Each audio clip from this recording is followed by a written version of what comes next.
Ladies and gentlemen, boys and girls, you are watching yet another episode of Eric Lima Shenanigans of 1977. It's Wednesday night, and you know what that means, ladies and gentlemen. It's time for the AEW Dynamite Event Center Wrestling Report. And now here's the man to give you that report, Mr. Eric M. Lima.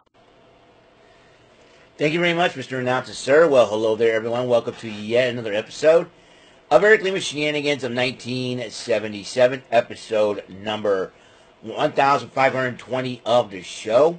And we'll talk about what happened on AEW Dynamite tonight. Beach Break 2024 from Event Center. And not only that, the fallout from Forbidden Door. That's right. A lot of stuff went down. And I'm going to admit this right now. It's been crazy. I mean, it's got to be nuts. So let me tell you, it's a doozy. It's a doozy. And anyways, it all started off when Renee Paquette interviewed Daniel Garcia, who's challenging Will Ospreay for the international title tonight, and MJF interrupts him while Daniel Garcia was hanging out with Matt Menard. MJF offered to be in Garcia's corner, and Daniel Garcia said, "Okay, you got it." And then Matt Menard goes, "I'm cool with it too, a little bit, you're not such a bad guy after all." So they shook hands and they went. First matchup of the night, the Owen Hart men's semifinal, Bryan Danielson versus Pac. Heck of a matchup this was. And and this match could have gone either way. But it's Danielson ended up winning that matchup in the end.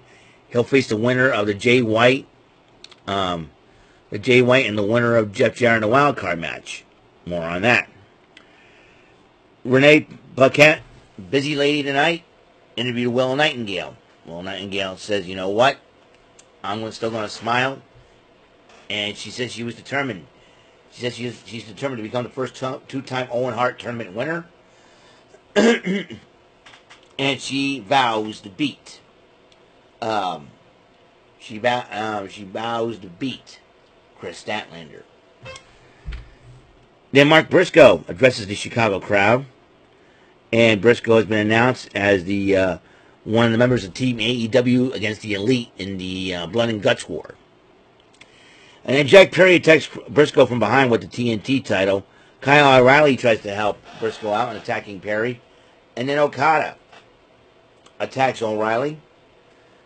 And then the Young Bucks arrive. And they were doing their thing until the Acclaimed decided to chase them all away. Renee Paquette interviewed Toni Storm as her successful title defense against the sexy Stardom sensation Mina Shirakawa this past Sunday night at the Forbidden Door. And then the focus was on Mariah May as she will face Hikaru Shida in the semifinals of the Women's Owen Hart tournament, and whoever wins that matchup will face Will Nightingale in the final round.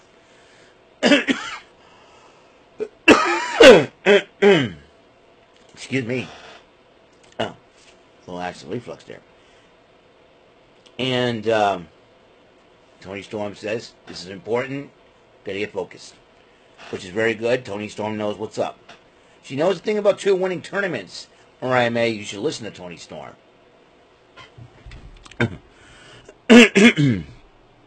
And speaking of which, the Owen Hart women's semifinal, Will Nightingale versus Chris Statlander.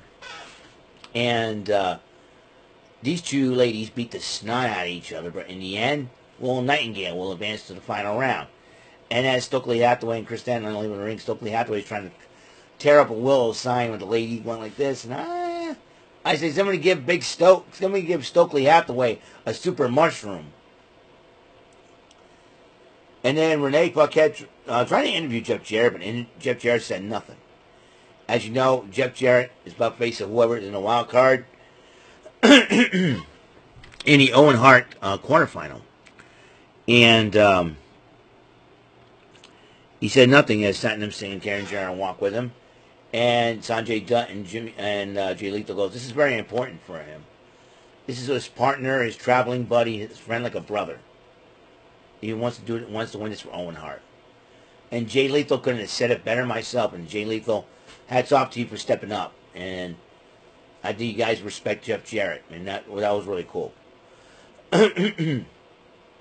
Meanwhile, Tony Schiavone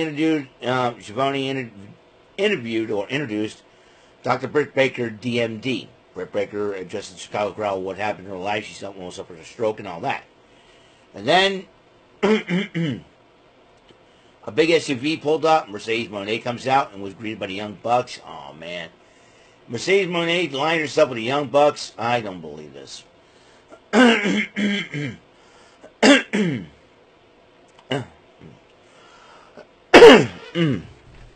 Excuse me, man. Anyways, Baker was still in the ring and said, hey, get the whole thing set up. And Stagehand was setting up the ring for Mercedes Moné's celebration. And Britt Baker, the doc, is not look happy. She is ticked off. And then Mercedes Moné comes out, runs her mouth. And then Britt Baker says, about you and me, all in. And then Mercedes Moné just walks out and dismissed it. Mercedes Moné, if I were you, don't be running your mouth. Britt Baker's going to shut it up. And then Renee Paquette interviewed Will Ospreay, but Don Callis interrupts him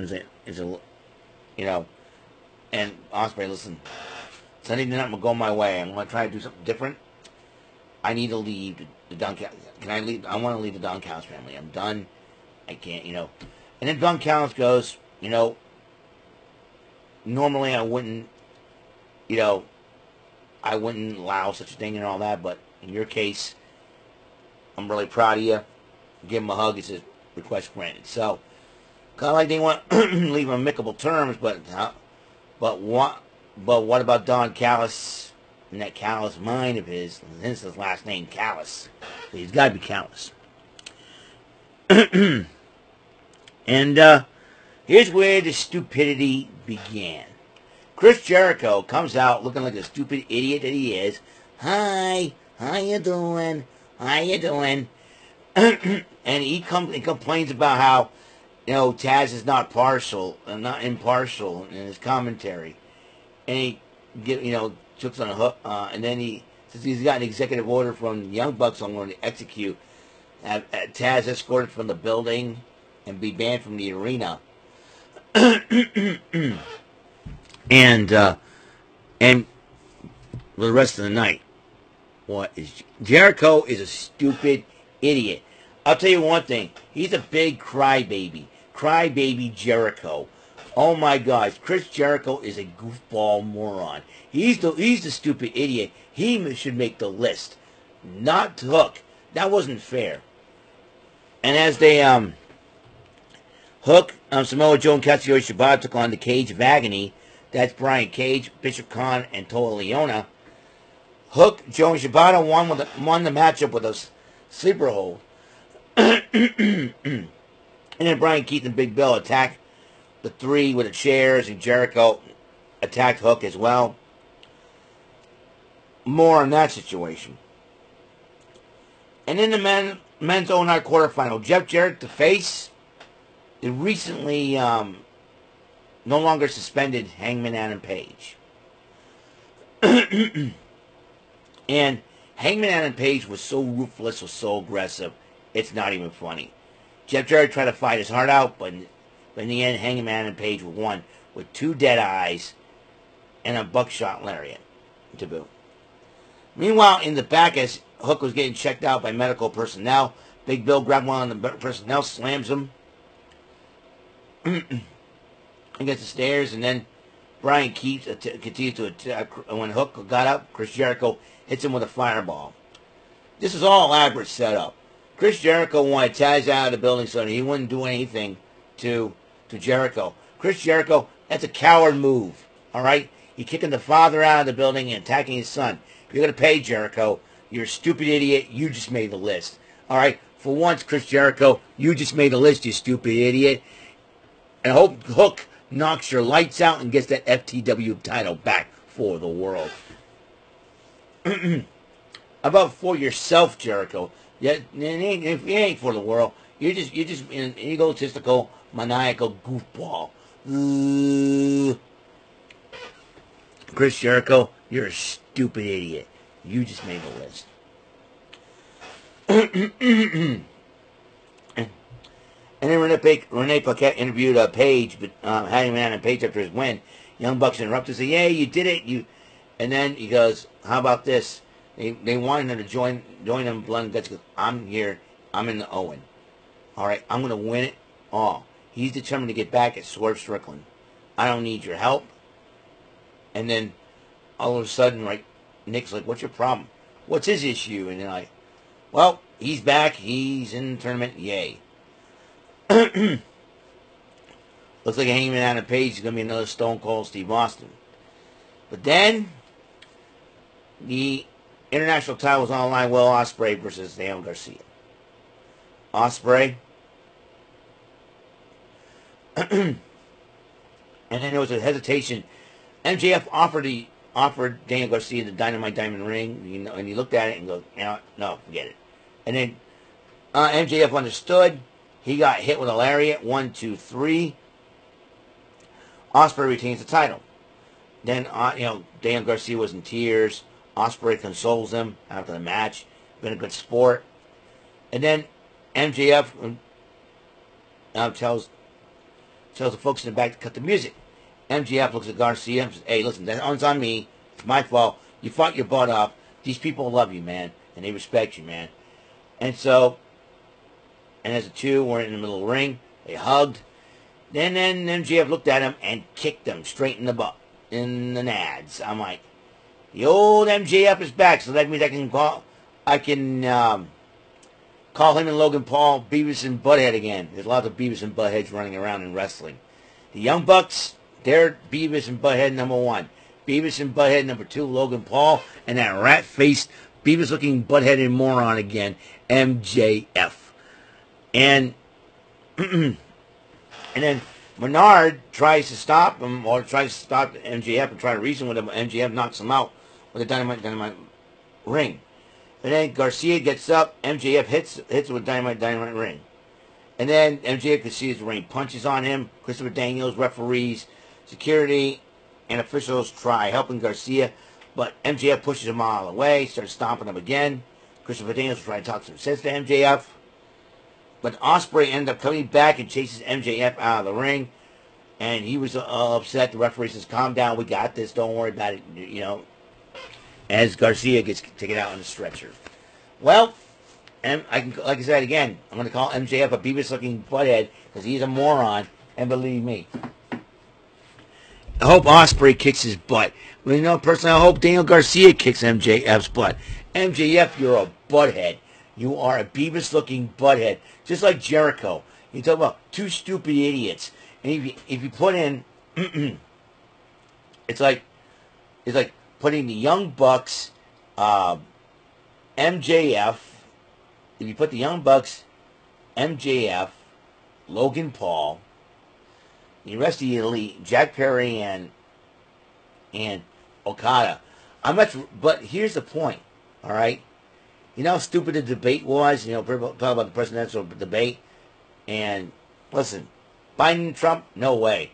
I'd rather vote for MJF to be president because he's a bigger idiot than those two clowns. And let me tell you something. MJF's an idiot. Chris Jericho. You put MJF, Jericho, and the Young Bucks in the same room with me, I would be so angry I would use brass knucks and knock them all out and scream at the top of my lungs and start throwing them out of the room. That's how angry I would be. If I was stuck in a room with those four clowns, I'm going to say Mo, Larry, Curly, Shem. That's what you are. The Four Stooges.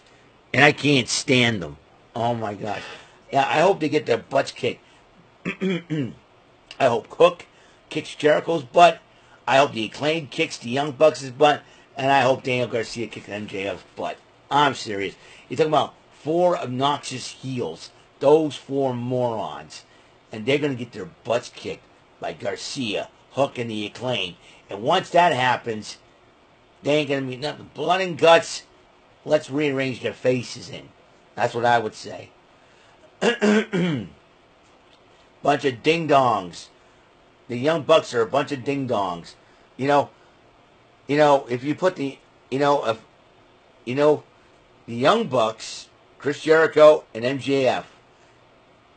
I'm picturing them as Jar Jar Binks times 4, man. Oh. Ooh. You know who's more entertaining than those 4 clowns? An Al Snow match. Oh my goodness. Well, that's all the time we have on this show. Episode 1520 is complete. Tomorrow we got Pressure Luck. If the fireworks are gonna, since I can't get any can't watch the fireworks, I'm gonna bring the fireworks to this channel because we're gonna play some Pressure Luck, man. And once we play Pressure Luck, I'm gonna beat those whammies. And if my family says, "Hey, what you doing?" As I'm playing Pressure Luck, I'm gonna beat up the whammies. That's what I'm going to do. I'm gonna beat up the whammies, and that's what I'm going to do. Fire in a hole, whammy, come to get you. So that's it. That's all there is. And until the next episode comes rolling around, Mr. Announcer, take us home. That is all for today's episode. This is your announcer speaking for Eric Lima Shenanigans of 1977. A Big Beefy E, do it for Bob Saget Productions, and in association with Raven Bofa Telepictures and Distribution. Thank you for watching today's episode. Tune in next time for another episode of Eric Lima Shenanigans of 1977. Goodbye for now.